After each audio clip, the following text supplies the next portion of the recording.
Hola, hola, ¿cómo están amigas y amigos de Fuerte y Claro? Bienvenidos una vez más a este su espacio aquí en el streaming de la República.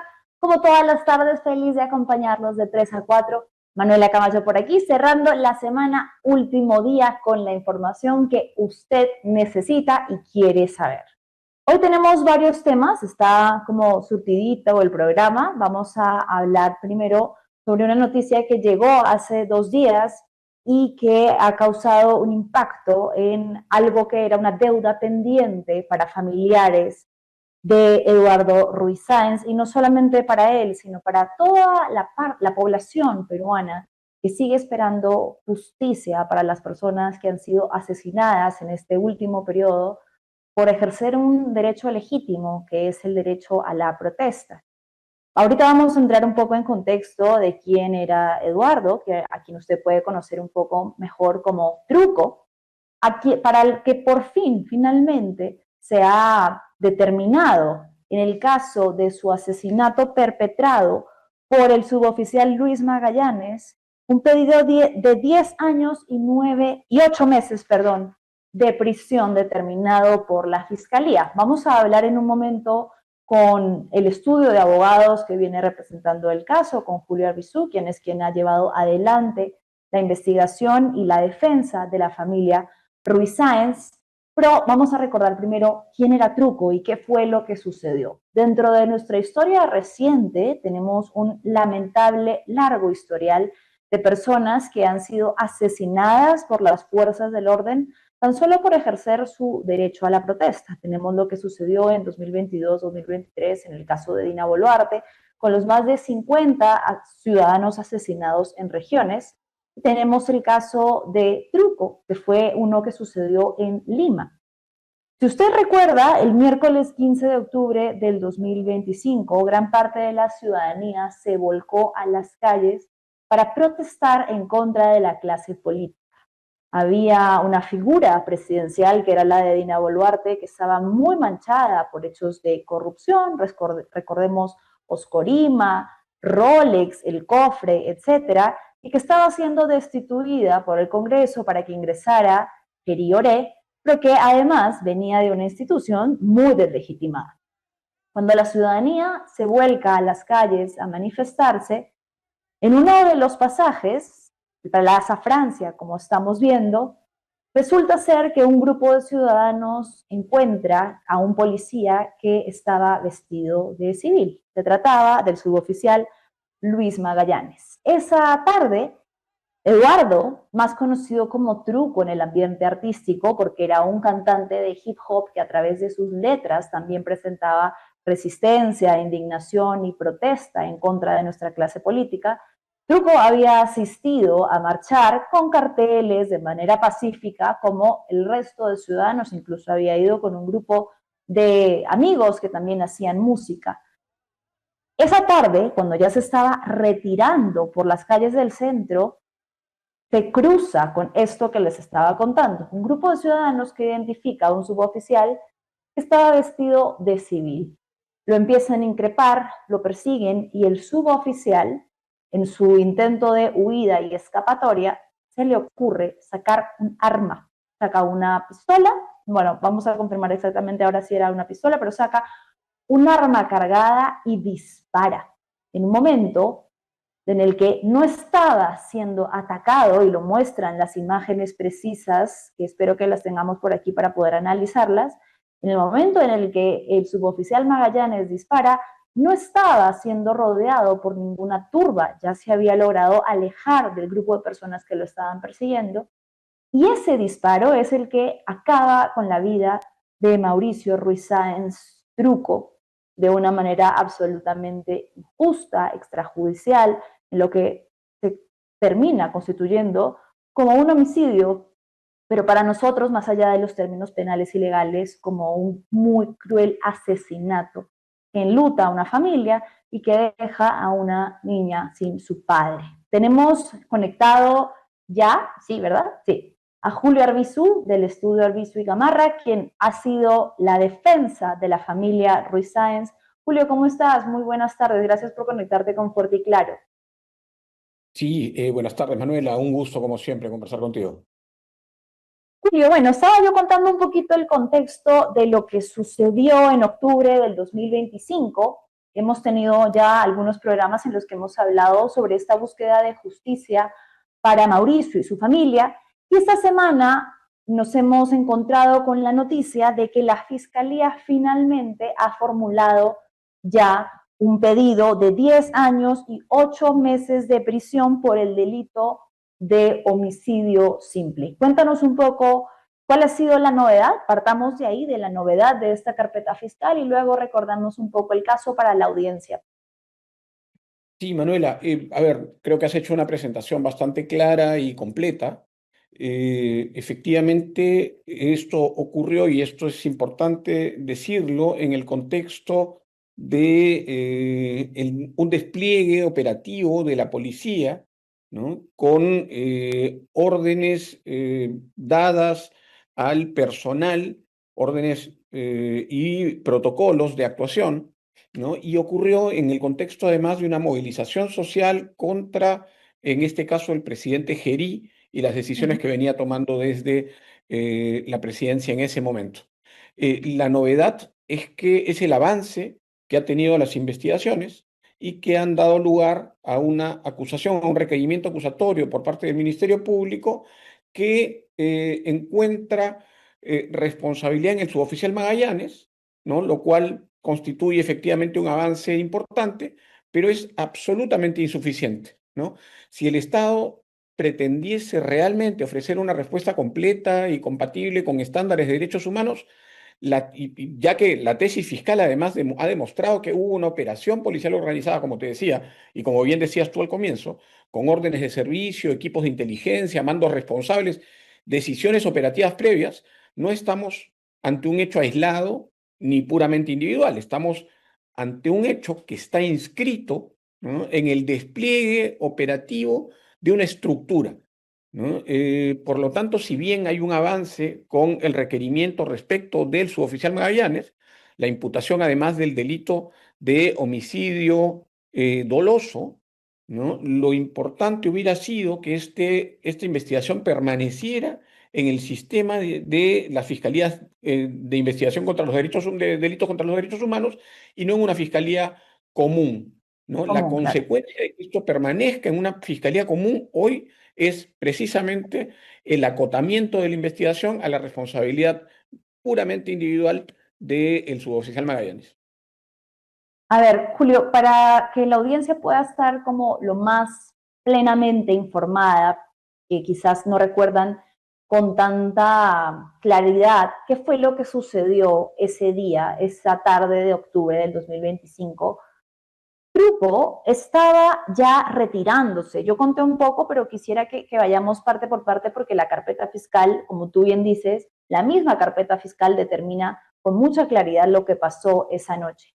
Él estaba retirándose y hay un grupo de ciudadanos que no estaban con truco en ese momento que identifica al suboficial Luis Magallanes como un policía que estaba vestido de civil, recordando también que la Corte Interamericana de Derechos Humanos ha alertado sobre este tipo de prácticas que contravienen estándares de derechos humanos de incorporar a policías que no estén ampliamente identificados en protestas y peor aún si estos portan armas letales como la que terminó con la vida de Mauricio.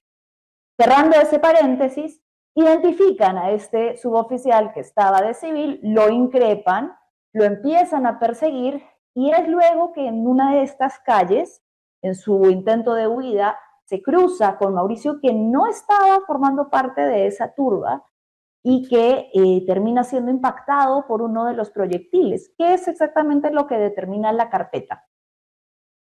La carpeta Manuela determina, en primer lugar, a través de una pericia balística, que el suboficial Magallanes hace uso de su revólver, un revólver Taurus, sobre el cual además el propio Magallanes ha tenido declaraciones contradichas, contrapuestas, ¿no? El asunto es que dispara y según la pericia, el proyectil impacta primero al suelo y luego rebota.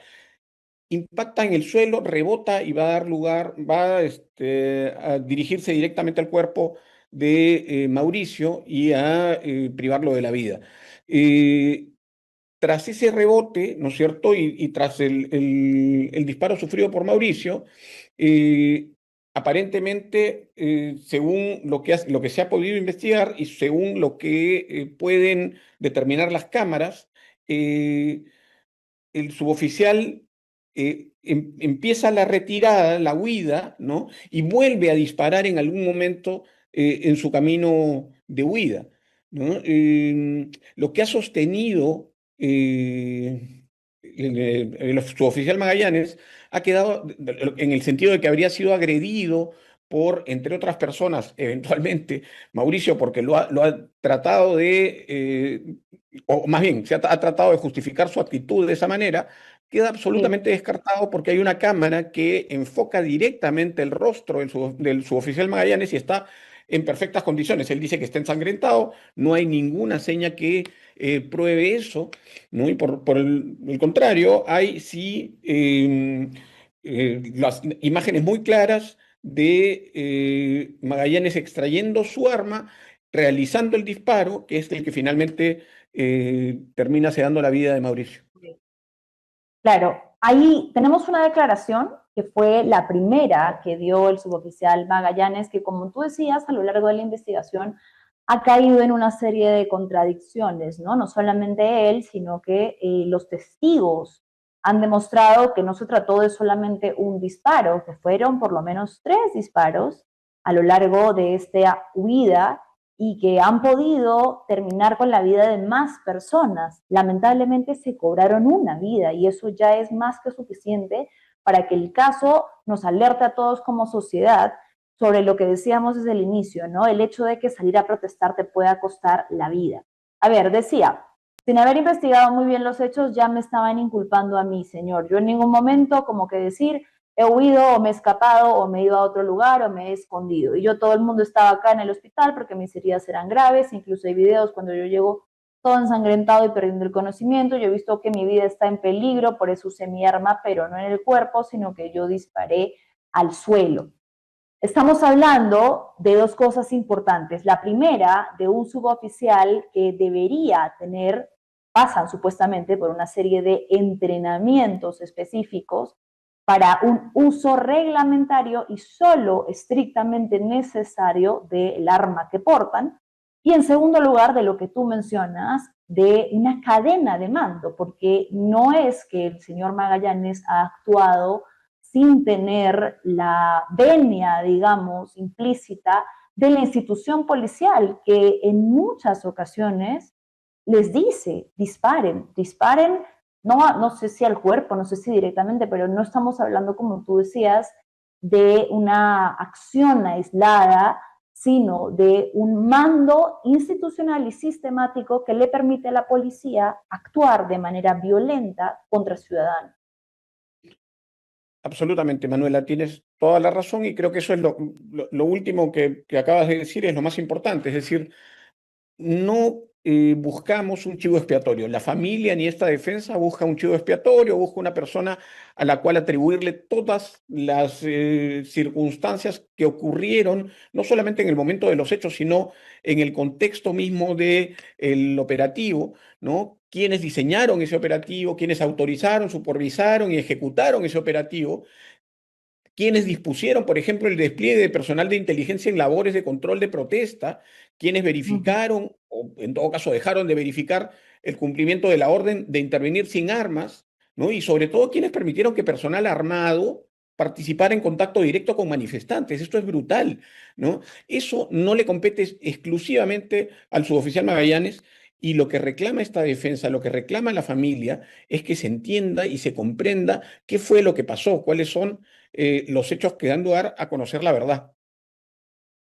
A lo largo de este periodo, además, la familia ha tenido que sufrir no solo por la pérdida de un ser querido, sino por el desprestigio, la campaña tan sucia y baja que intentó deslegitimar la figura de Mauricio a través de la tan conocida herramienta del terruqueo. Tenemos un video para que la audiencia recuerde la manera tan ruin y mezquina en la que Fernando Rospigliosi se refirió a Mauricio y a su familia. Vamos a verlo y regreso contigo. Porque desgraciadamente, como digo, el sistema judicial hace lo que acabamos de ver que ha hecho. En los anteriores disturbios, donde han habido también ataques a la policía, todos los que han cometido delitos atacando a la policía han sido liberados. Ahí sí no hay prisión preventiva. Ahí sí no hay nada. A la policía sí, inmediatamente prisión preliminar. Por eso, porque la impunidad alienta el delito. Y si los que cometen actos de violencia, de terror contra la policía son liberados, obviamente van a seguir haciéndolo. Yo lamento mucho la muerte de este señor que se hacía llamar Terruco. Es muy lamentable que haya habido una muerte. Es muy lamentable que haya habido una muerte. No deberían haber muertes. Pero el atacar a la policía con bombas Molotov, con pirotécnicos, con piedras, es un delito. Es un delito que no debe quedar impune. Y en este momento, la mayoría de los que han sido atacantes de la policía están libres. Eso no debería ocurrir. Esas personas deberían estar detenidas y ser sancionadas. Porque han cometido... Recuerdo haber tenido contigo, Julio, en este mismo programa al señor Roger Ruiz, el padre de Mauricio, que estaba indignado y muy dolido por las palabras, y hablamos en ese momento de que se había presentado una querella por difamación. Ese proceso, esa denuncia, ¿logró prosperar? ¿En qué estado se encuentra? Sí, Manuela, sí, se presentó efectivamente una querella, todavía está en proceso de calificación, esperando nosotros que se nos comunique por parte del Poder Judicial de esa calificación. Lamentable volver a escuchar las palabras de un enano moral como este, con ese nivel de indolencia que no debería ser propio de ningún funcionario del Estado, ¿no? Pero creo que queda mucho más claro todavía que el señor Rospigliosi ha cometido un delito. Ha cometido un delito en agravio del honor de una persona que fue además abatida por miembros de la Policía Nacional y del Estado en general, ¿no? Esto que es, insisto, a todas luces, un caso que debió tramitarse en el sistema de fiscalías dedicadas a investigar delitos contra los derechos humanos, se ha investigado en una fiscalía común. Vamos a hacer esta defensa, porque así además lo exige la familia y así lo exige la verdad, ¿no? Que se entienda que esto que estos hechos desplegados que dieron lugar a la muerte de Mauricio forman parte de una estructura y el despliegue del operativo ordenado por otras personas que no fueron necesariamente Magallanes. Y esas personas tienen que pagar igualmente, tienen que ser investigadas, tienen que ser sometidas a la justicia para que se sepa la verdad y podamos esperar que estas cosas no pasen en el futuro. La familia de Eduardo entonces tampoco está conforme con este pedido que ha hecho el Ministerio Público. Como te decía, Manuel, ayer conversábamos de hecho con el señor Roger y si bien es un avance el hecho de identificar y de que exista un requerimiento acusatorio contra el autor material del homicidio, no, la justicia parcial no es justicia, ¿no? Exigimos una justicia total, una justicia que suponga el esclarecimiento de los hechos de manera plena, ¿no? No queremos un chivo expiatorio, no queremos un chivo expiatorio, queremos la verdad. Habíamos hablado también en otro momento, Julio, sobre una acción cruel, ¿no?, de parte del Ministerio de Justicia, que había ofrecido inicialmente una indemnización a la familia de Mauricio, como se ha ofrecido anteriormente, por ejemplo, a las familias de Inti y de Brian, en una figura que forma, de cierta forma, como decíamos, no reemplaza, pero sí entrega a una familia a la que el Estado le arrebató a un ser querido, una especie de reparación simbólica para únicamente gastos que atañen al hecho de lo que fue el sepelio y el ingreso que dejan de percibir por este asesinato. Se había ofrecido en un momento, luego se les arrebató sin mayor explicación. Cuéntanos un poco sobre esa situación. ¿Qué logró pasar? ¿La denuncia tuvo algún impacto o siguen sin recibir ninguna respuesta del Estado? Ninguna respuesta, Manuela. Como tú dices, efectivamente, esto ya había ocurrido en otros casos similares, casos en los que la policía había actuado de la misma manera en que actuó este suboficial con Mauricio, generando muertes y heridos.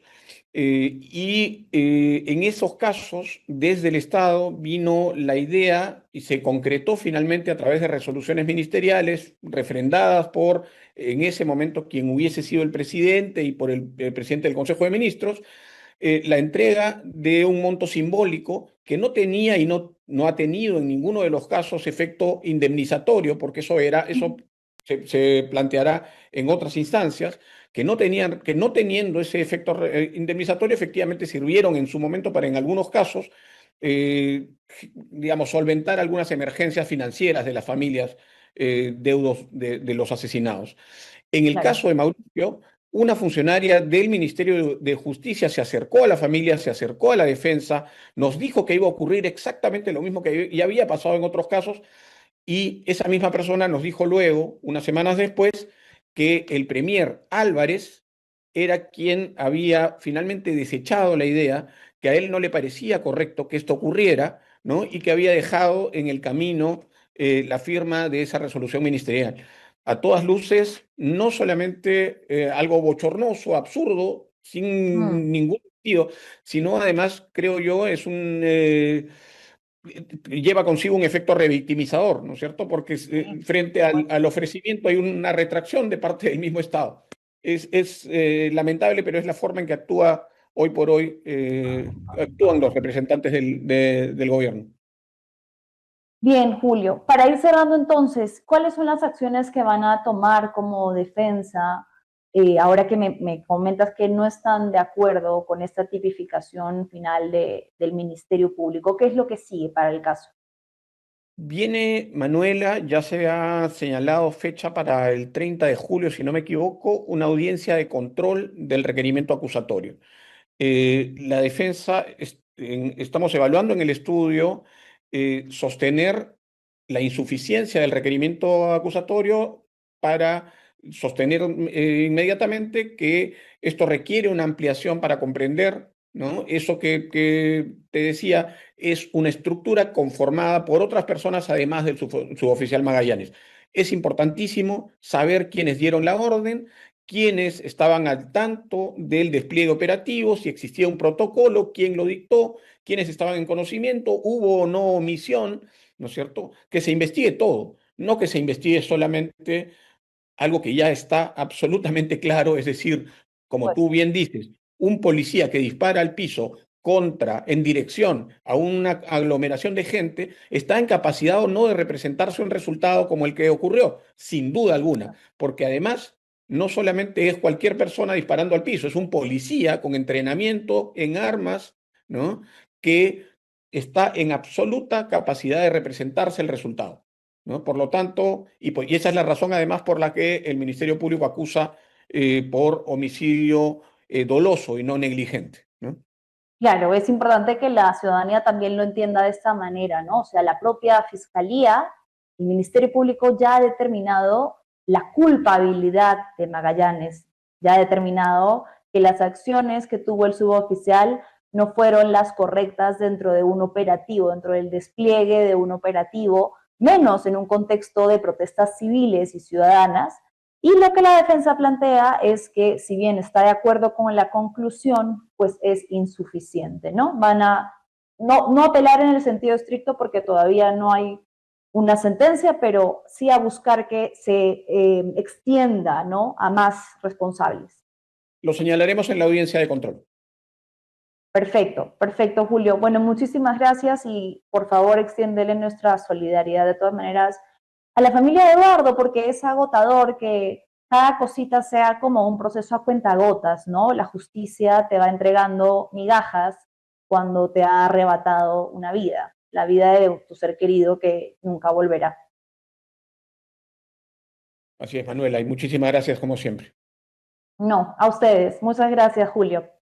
Bueno, ha sido Julio Arbizu del estudio que representa a la familia de Mauricio Sáenz y que pues nos decía que no están del todo de acuerdo con que la extensión del delito solamente llegue a la responsabilidad de quien disparó, sino que quieren que se involucre a la cadena de mando. ¿Quiénes autorizaron que el suboficial Luis Magallanes disparara en un contexto tan delicado como en el de una protesta ciudadana, portando un arma, yendo además vestido de civil?